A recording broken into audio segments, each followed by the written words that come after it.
So I wake up this morning to the most amazing gift. Look at this. Show you care. Give sunshine.com. How amazing is this box?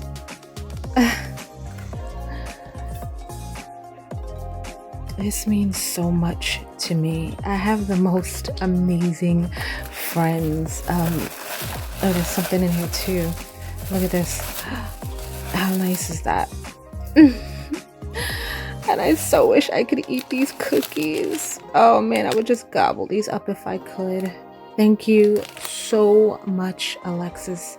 You are the most amazing friend ever. I am keeping you in prayer. I love you.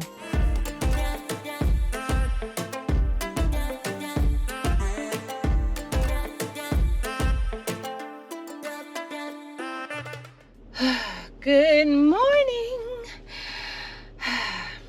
Hello, my loves. So another early morning. We are doing another event. Today we're actually doing a peace rally, a festival. It's going to be pretty awesome. I know we've got the Czar of New York City. They're going to be in the building.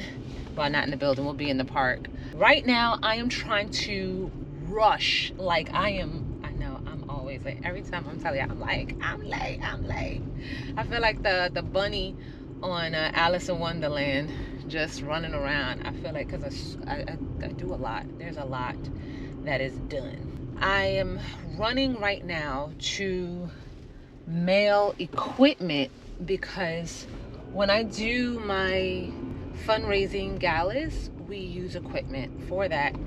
And since I'm gonna be gone, because we're going on vacation, guys. We're going on vacation! Yay! I'm so excited to tell you about that in 1 second. So yeah, since I'm going away, I gotta ship. I figured let me ship everything back to HQ just in case they need it for another event while I'm gone. And that way they're not stuck or stranded, you know. Let them be able to do what they got to do where they don't need to depend on me, and I don't have to sit there and try to figure out how to make miracles happen while I am out of the country. Your girl's going out of the country. I'm so excited. Oh my gosh. Okay, so we are going on vacation. Yay! Super excited. It is a girls trip. We are going to Curacao.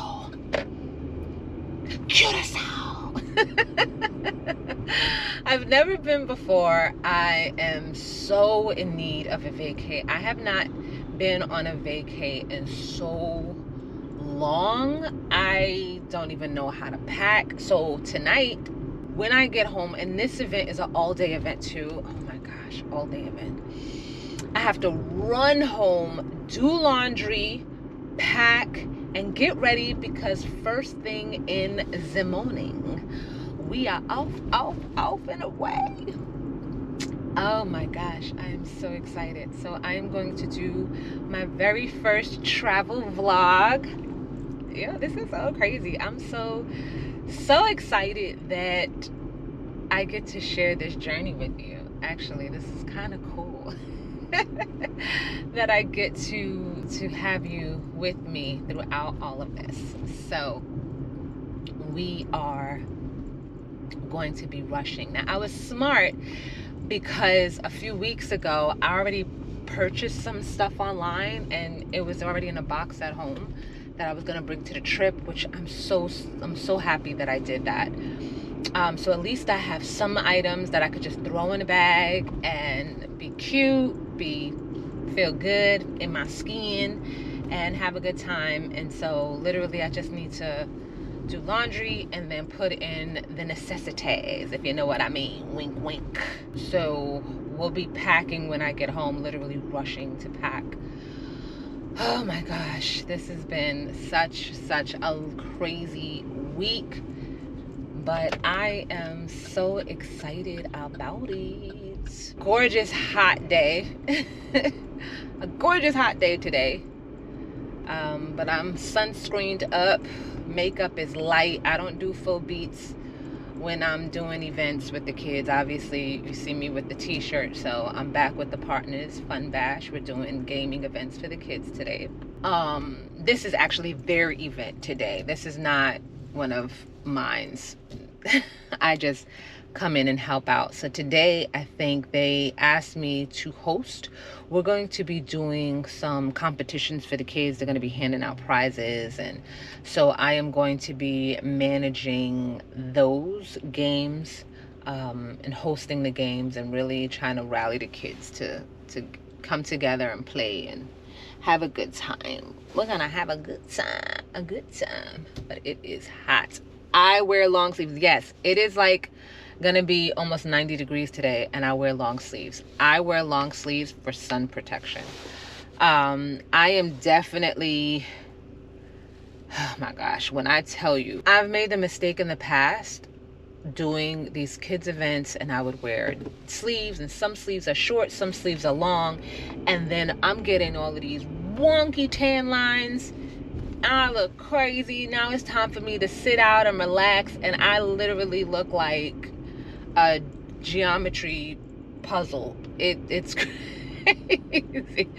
So now when I do the events, I always wear long sleeves. I just make sure that I have a breathable fabric, like something cotton, something really inexpensive, but a breathable fabric, so that way my skin is covered, even though my hands still get tan, because I always forget to put sunscreen on my hands, which is so crazy.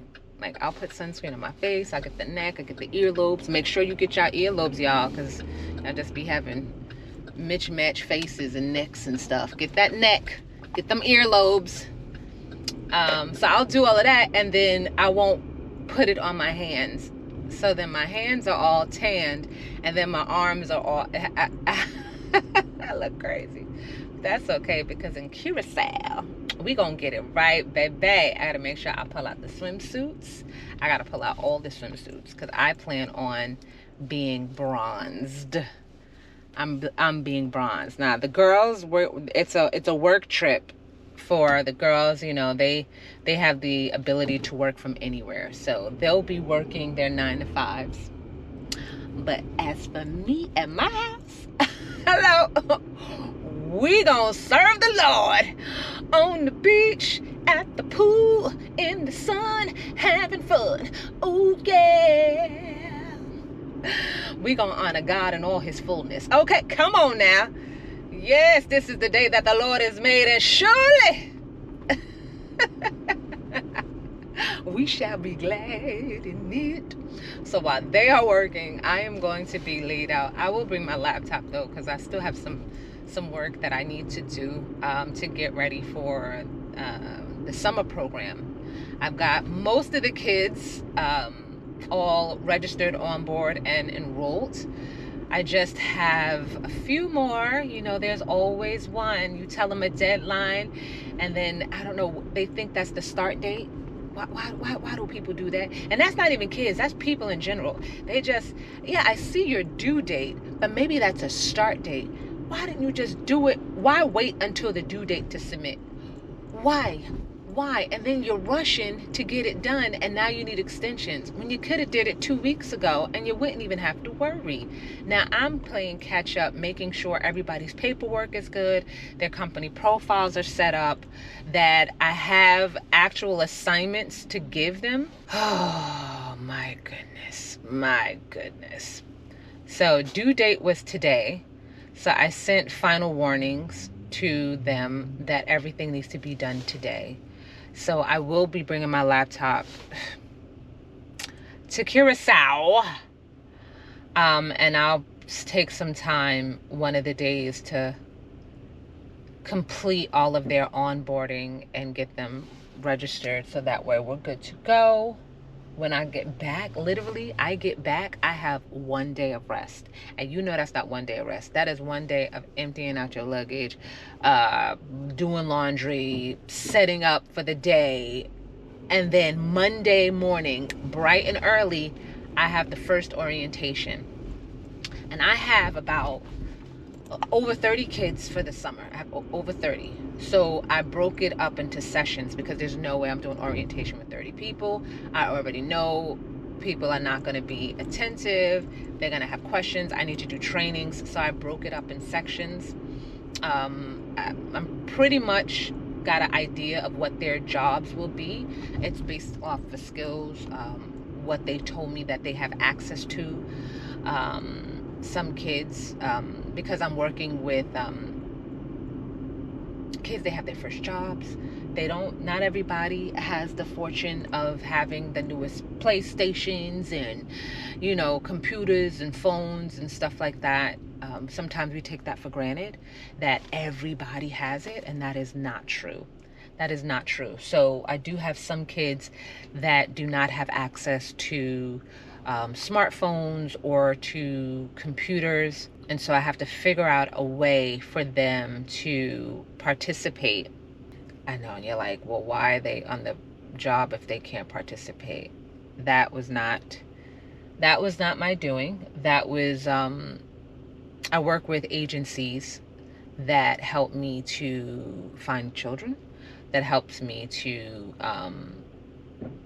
hire kids, which is a blessing. Oh my gosh, a blessing to have agencies that do development and workforce to help me, because I can't do it. I can't do everything. I'm a one-man band, y'all.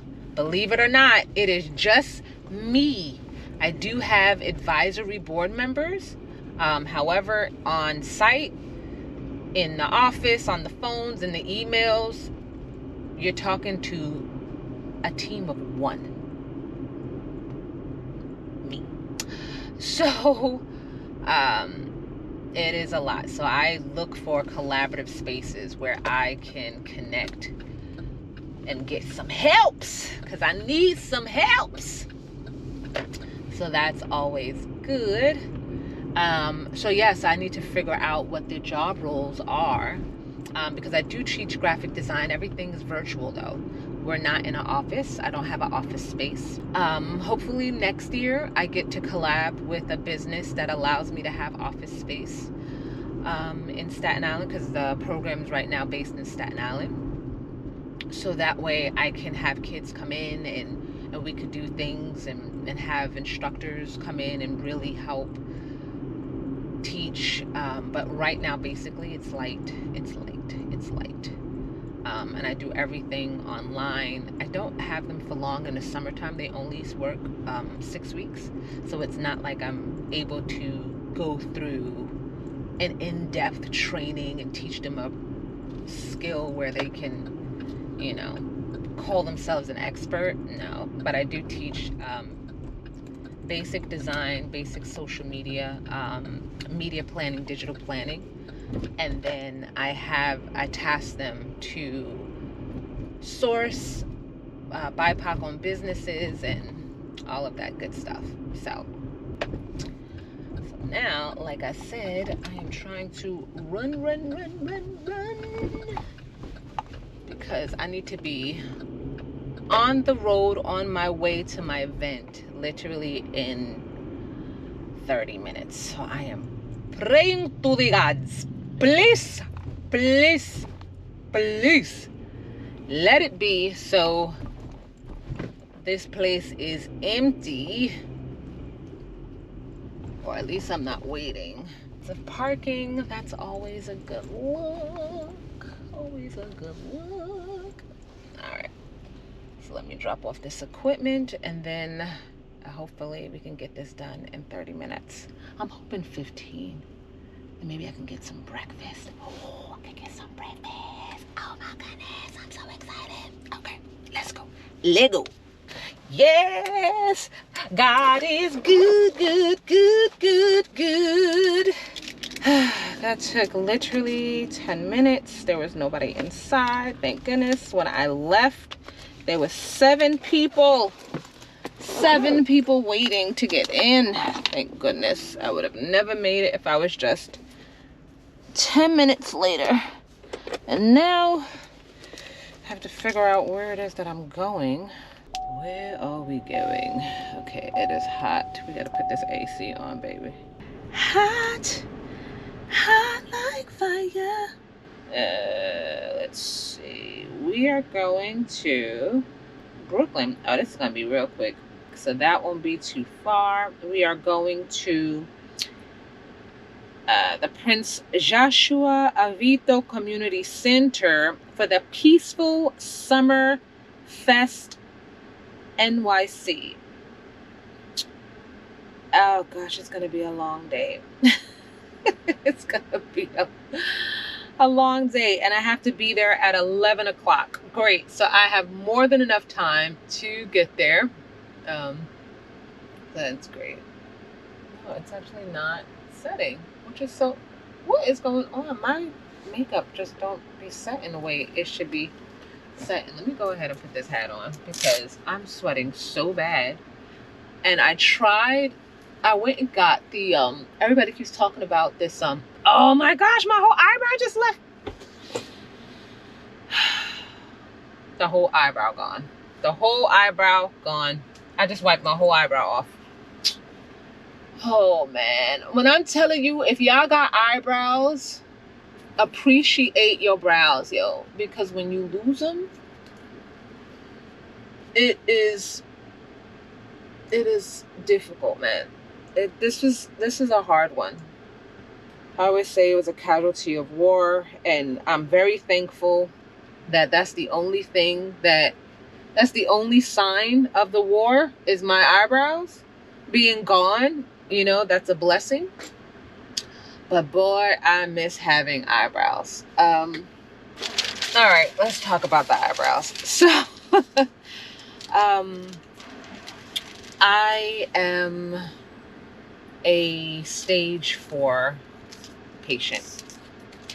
I was diagnosed with a condition called endometriosis, which is more common than you know for women when it comes to their reproductive organs. However, for me, mine's is a little bit more aggressive, and it has spread in my body. So I am currently going through treatments to contain the disease. So I am constantly in treatments, whether it is radiology, blood test, scans, because there is no cure for it. All they can do is try to contain it in the body. The issue is that the body recognizes the disease as a foreign object, in which my white blood cell counts will rise, which is why they check my blood often to see if my body is being perceived as fighting off infection. And then they do full body scans to find out, well, what's happening? Where has it spread this time? I've had organs removed because the body attacks the tissue that the endometriosis goes to, and then it attacks it until it dies. So I have had organs removed. I have had, I am, by the grace of God, in a space right now where I am not walking around with bags. I am not walking around, or the fact that I'm walking around is a grace from God. Sometimes I even forget that I'm sick. Like the way I am healing, the way that God has just been covering me and giving me strength. People around me forget that I'm sick. Sometimes I forget that I'm sick, but I am still currently a stage 4 patient. The sickness got so bad that I was in the ICU. It got so bad that they believed that actually not even believed, it got so bad within a 6-month time because they didn't know what was happening. They just, organ after organ, like things were just failing. I'm crashing. My body's just crashing. I defeated death 5 times. 5 times. And you're like, oh, did you really defeat? No, defeated death. Like when I was in the ICU, they had a priest at my door ready to send me home. It's crazy because at that point, at that particular point, that was the fifth battle that I had to, fifth major battle, fifth war actually, because I fight battles daily. The fifth war was that one when I was in the ICU. I was in ICU for 5 days. And on that fourth day, the third or fourth day, I can't remember. But in that week, later in the week, they had the priest at my door. My vitals were crashing. I was literally the color blue. I had no oxygen. My lungs were collapsing. I went through 10 units of blood. My body just was not functioning. It was not functioning. And at that point, they had the priest at my door. They had about 20 or so doctors and nurses working on me. All of the bleeps and blares, all the codes are being screamed on the loudspeaker. Literally, more and more people are flooding my room. And I was in a place mentally that I was ready to go. I was tired. I keep saying it like within a 6-month process, but that's when everything started crashing one by one. But I have been going through sickness for years. I just did not know. I did not know because they didn't know how to diagnose me.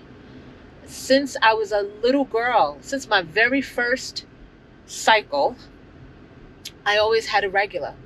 Every 7 to 11 days, well, 9 to 11 days, I would have a cycle. Since my very first cycle, I've always been this way.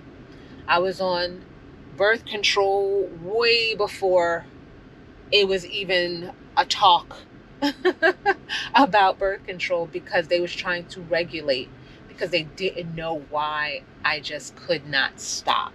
I had an issue and I could not stop for years. My entire life, it feels like. But they didn't know to even check for that. They didn't even know that, which is, there was no processes in place to gauge and to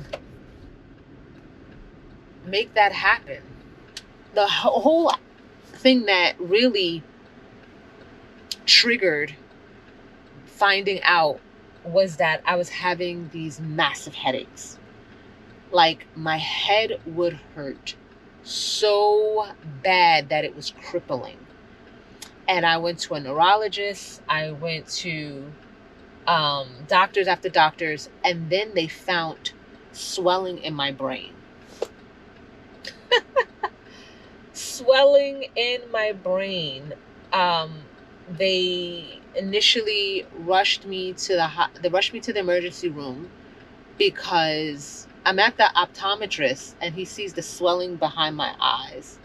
And they immediately, without alarming me, rush me to the emergency room because they feel at any point I could have a stroke.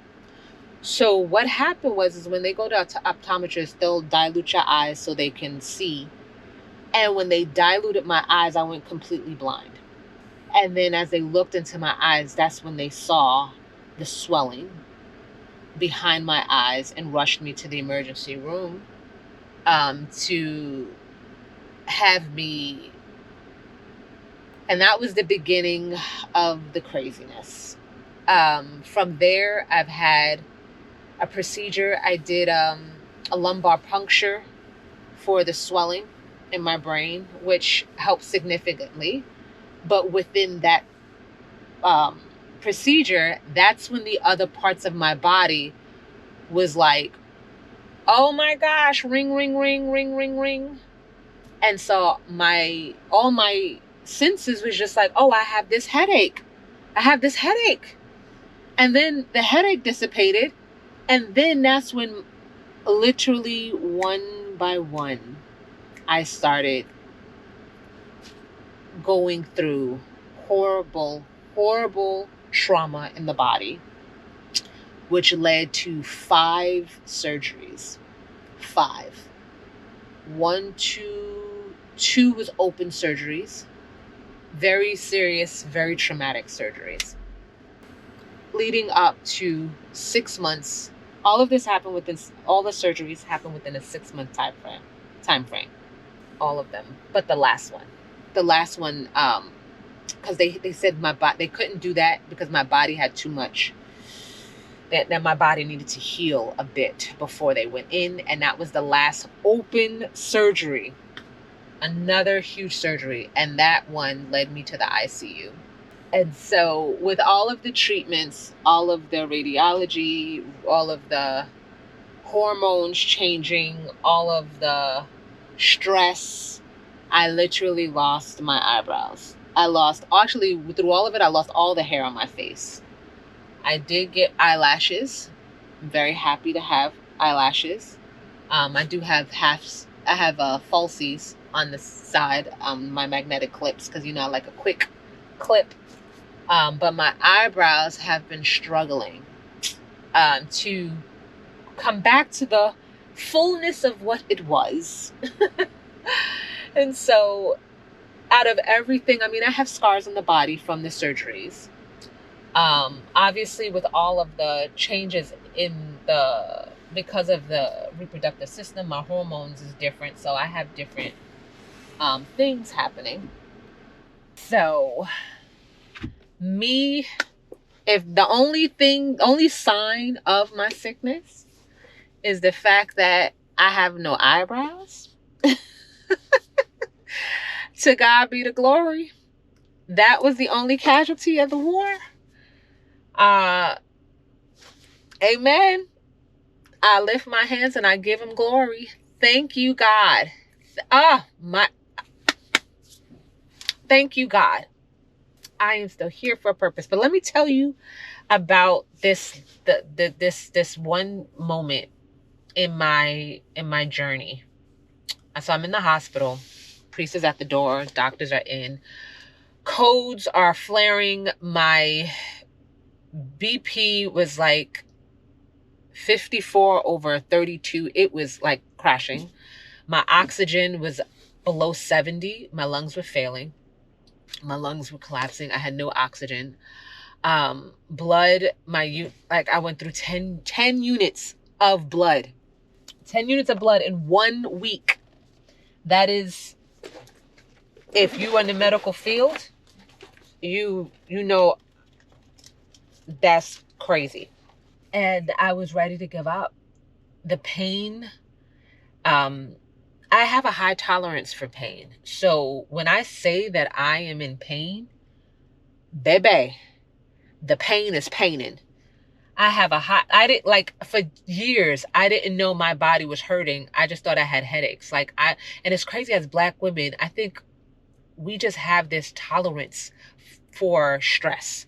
We have this tolerance for trauma that allows us to continue to function as if that trauma is normal. Black women, we are so conditioned to deal with trauma that we think that this is our normal day to day. As women, we are so used to dealing with cramps, with pain, with stress on the body, that we consider it normal. Oh, well, I'm supposed to hurt. I'm supposed to feel literally dilapidating pain where I'm just like ready to pass out on the floor. This is what's supposed to happen. No.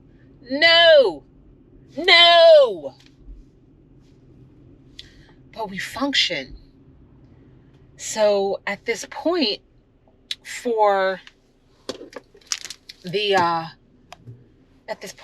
like, my body is literally gone. I've been going through this for years, and now at a level that I was not ready for. And I'm tired. I'm not sleeping. I'm eating. I couldn't eat. I actually physically couldn't eat because one of my surgeries was a resection to my intestines. So I actually lost a huge chunk of my intestines, a part of one of the battles in the war, and I lost it. They had to take it out. So I'm at this space where I could not eat. I'm only doing the saline or whatever, the IV that they were giving me.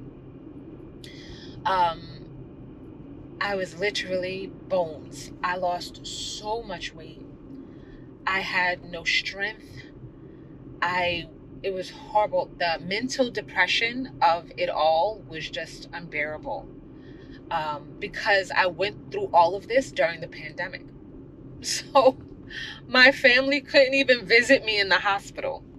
I was all alone. I was blessed by an angel, and I will say she is an angel. She is definitely blessed and ordained by God. Barbara, who worked at the hospital and is a part of my family. I would say my church family, but Barbara part of my family. We've been on vacation together. She family. If it wasn't for her, I would have been through that whole entire process by myself, without anyone to hold my hand, without anyone to look at, and a familiar face. Like, you don't realize when you're going through trauma, when you're going through anything, there is something about familiarity where someone who can comfort you. I didn't feel alone. Thank you. I love you, Barbara. Love you. Thank you for just coming and holding my hand and praying over my body. Every time I went into surgery, she came and she prayed over me, that the hands that were assigned to me were supernatural, divinely ordered, that they knew what to do, that they weren't just clipping and snipping. So I'm in the ICU. This is the final days. The priest is outside. The doctors are in. They're all the codes are being called.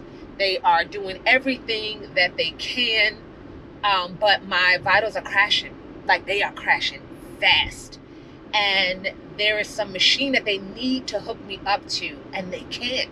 And they're trying so hard, and it just, whatever it was supposed to connect to inside of my body, it just wasn't. Maybe, I think it was for blood, because I went through 10 units and I was still crashing, and they didn't know why. And so it was a crazy time. And at that moment, I was honestly ready to have my space in paradise. I said, Lord, I commit to you. My spirit, I was ready to give up the ghost. It's funny now, but at the time, I was tired, and I was in so much pain, but I was so weak that I couldn't talk. I couldn't even moan. I was literally just blinking and breathing. That's all I was doing. That's all I could do. I couldn't do anything. I couldn't make coherent sentences. And that's because I think the loss of oxygen and the blood as well, that I wasn't speaking English. My words, I couldn't even put sentences together. Everything was failing. And so as everything was going off, everything was chaotic in the room, this angel comes into my life again. God sends me another angel. He was a nurse in the ER. His name was Jonathan. His name is Jonathan. And he leans over to me in the midst of the chaos, in the midst of it. And I am literally staring at the ceiling, trying to speak to God and say, okay, What do I need to do? I'm going to miss my family, but it's time. And he leans into my ear and he says, it looks like you're ready to give up. Don't. There's a lot more work here for you to do. And I look over at him slowly, and a tear just drops out of my eye, and he grabs my hand as he was talking, and I took the little energy that I had left to squeeze it back. And at that moment, the machine was able to connect to whatever it needed to connect to, and they rushed me off to what was my last operation. But I was so weak, they couldn't heavily sedate me because I probably would have went into a coma. So true story, while I'm on the table, I wake up. But I'm too scared to open my eyes. I don't want to see it. Nope, I don't want to see it. I am that person who can't watch doctor shows because I get squeamish, honey. Ooh, I do. So I wake up, but I keep my eyes closed. But I can't feel anything. Thank God. I couldn't feel a thing. And so the doctor says, that he's finished up. And he was like, all right, that'll do. I think we're finished here. And I say, thank you. The whole room goes silent. The whole room just silent. And then I fall asleep. And then I fell asleep. And so the next day, I was in the room and my vitals are getting back to normal. I still wasn't at 100%, which is why I stayed another day in the ICU. And the surgeon who was called into the room because he was called to do this surgery, probably it was like 3 a.m. So he got called out of bed. Like my attending physician called him out of the bed and was like, we need you for this patient. I know it's late, but can you please come down? And I remember him making those phone calls in the background. And so he got up, him and his team, they got up and they showed up and they did this surgery for me. And that was my last operation. And since then, I have been healing. I have been moving around. Like I said, today, you wouldn't even know that I was sick. You wouldn't even know that I've been through so much trauma. Sometimes I forget. That was amazing that God sent me that word in that moment because I was ready. My breathing was getting shallower and shallower, and I was definitely ready. And if it wasn't for that angel, Jonathan, mentally, I would have been gone, and I would have probably not have made it through the night. So it is important to have people and just be aware of who's around you, because God is sending you messages. God is sending you angels. If I didn't have a Barbara holding my hand throughout my other surgeries, because she was there for all of the other ones, but she retired before my last surgery, so she wasn't in the room, she wasn't there for my last surgery, and God sent me another angel.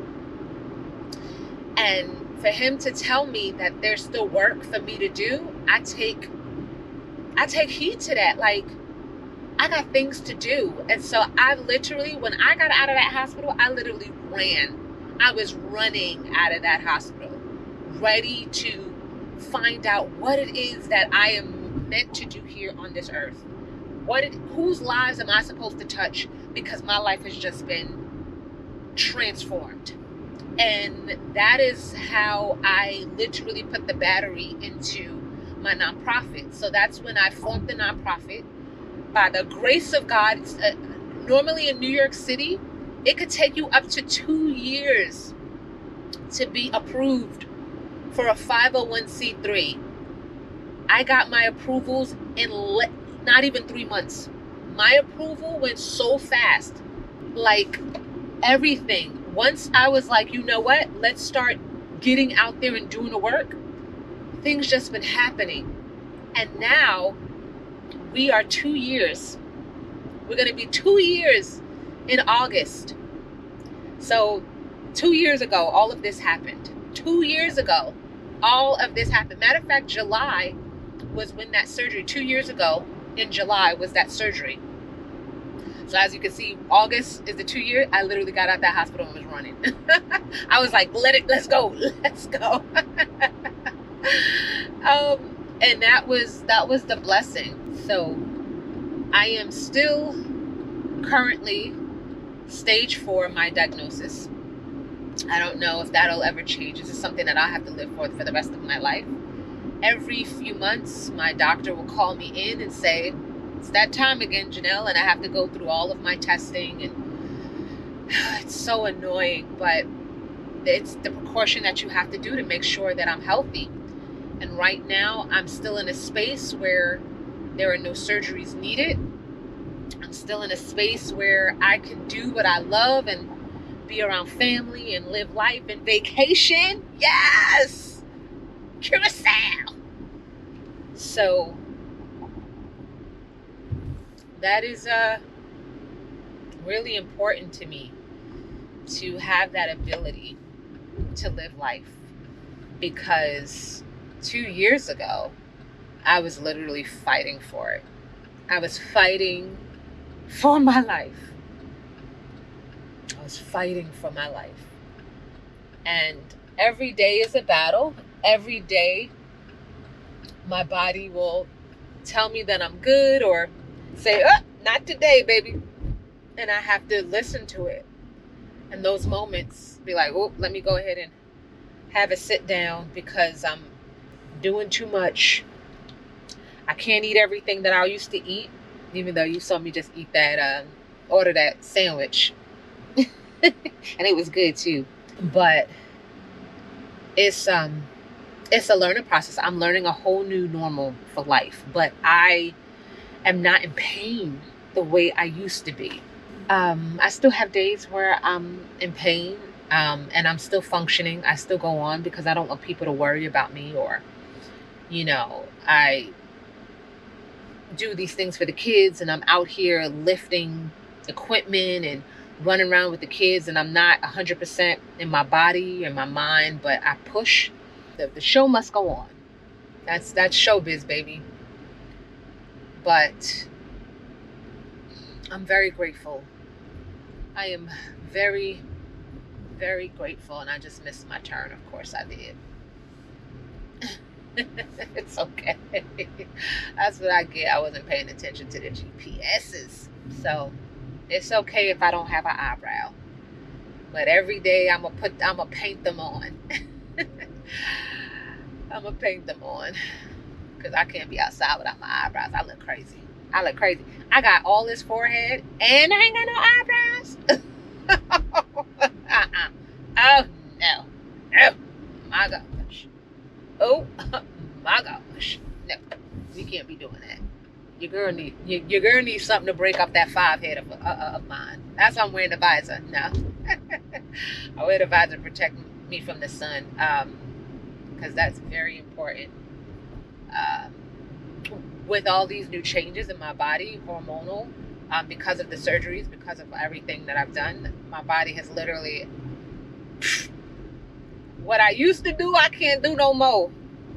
And that's all right. One thing I really want to say to y'all is, you never know what somebody's going through and what battle they're going through behind their smile.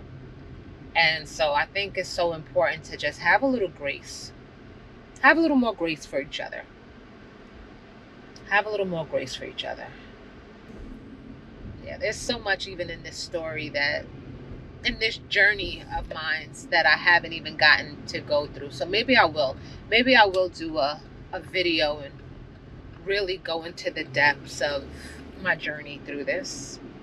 Because someone out there might be going through, and I want to say that, You know, they don't have a lot of knowledge on how to treat it. And when it gets to extreme cases like mine, it's literally they're scratching their heads. They're like, what do we do? This wasn't a part of the exam. What's happening? And there is no cure. There is no cure. The only way to remove it is to cut it or burn it out. Cut it or burn it out. You can't keep cutting away at somebody's body. There's got to be a way to treat this better. The best thing I can do is just contain it. And right now it is contained. I still have it, still in my body. It's still in surrounding areas, but as long as it's not spreading, like it could spread to my lungs, it could spread to it could spread through the bloodstream. It could spread. And literally, whatever it touches, it's crazy. But, by the grace of God, I'm still here. Come on, Dorinda. I'm still here. It's by the grace of God. I am still here, and it's by the grace of God. Oh, I am still here, and it's by the grace of God. All right, let's get ready to have some fun. We're gonna have fun today, all right? Let's go.